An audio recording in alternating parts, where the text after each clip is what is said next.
গিয়ে তারানাথ তান্ত্রিক দেখলেন একটি বড় গাছের নিচে অচৈতন্য অবস্থায় কেউ পড়ে রয়েছে। তার সারা শরীরে ক্ষত আর বড় বড় আঁচড়ের চিহ্ন। মনে হচ্ছে যেন তার শরীর থেকে মাংস কেউ খুবলে খেয়েছে, আর তাকে ঘিরে বসে রয়েছে এক ঝাঁক বাদুড়।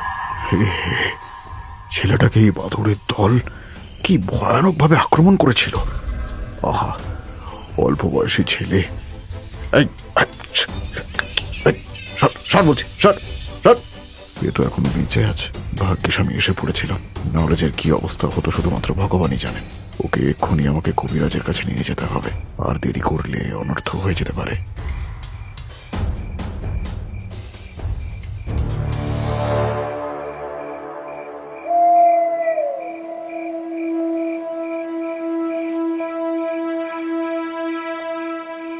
কবিরাজ মশাই, এই ছেলেটিকে তাড়াতাড়ি দেখুন, খুবই খারাপ অবস্থা এর। আরে এ তো আমাদের গ্রামের সুবল। ওকে আপনি কোথায় পেলেন ঠাকুর মশাই? আমি জঙ্গলের পথ দিয়ে ফিরছিলাম, ওই জঙ্গলের ভিতরেও অজ্ঞান হয়ে পড়েছিল। আমি তো ভেবেছিলাম হয়তো শরীরে প্রাণ নেই, কিন্তু ঈশ্বরের কৃপা ছিল তাই প্রাণে বেঁচে গিয়েছে।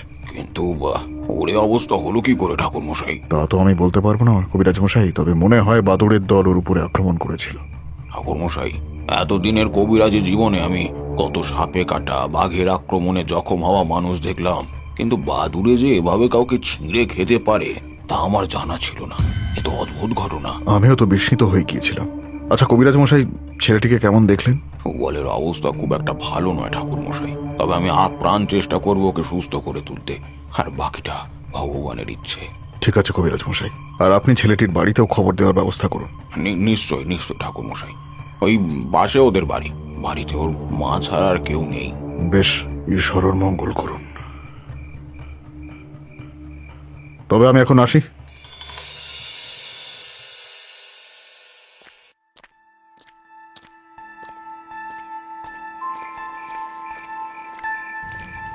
হে মা কালী, একসঙ্গে চারটে প্রাণ চলে গেল। তবে জন্ম মৃত্যুর বিধান কি আর কারোর হাতে?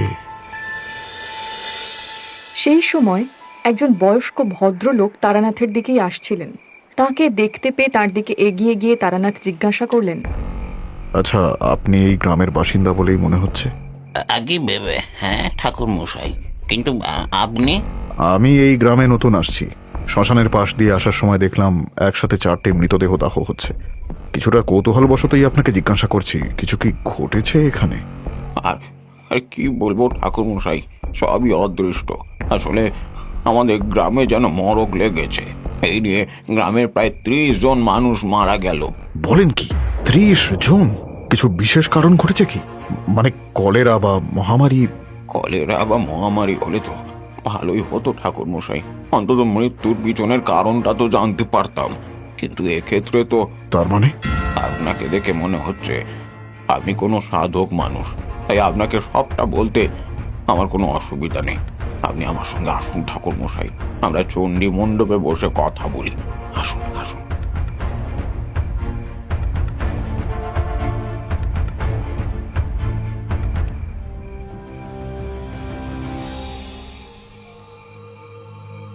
আসুন ঠাকুর মশাই, এখানে বসুন। না না, এত ব্যস্ত হবেন না।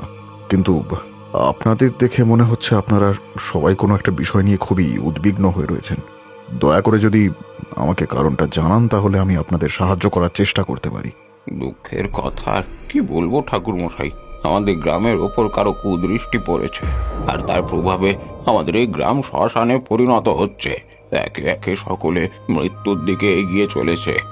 দেখুন, আমাকে পুরো বিষয়টা সবিস্তারে বর্ণনা করুন, তাহলে আমার বুঝতে সুবিধা হয়। হ্যাঁ হ্যাঁ ঠাকুর মশাই, আসলে বিগত বেশ কিছুদিন ধরে প্রতিদিন রাত্রিবেলা আমাদের গ্রামের সবাই স্বাভাবিকভাবে ঘুমাতে যায়, কিন্তু সকালবেলায় গ্রামের কোনো একজন ব্যক্তির রক্ত শূন্য ফ্যাকাশে মৃতদেহ উদ্ধার হয় তার নিজের ঘর থেকেই। কি বলছেন কি আপনি? হ্যাঁ, আমি ঠিকই বলছি। মনে হয় কেউ যেন তার শরীরের সমস্ত রক্ত শুষে নিয়ে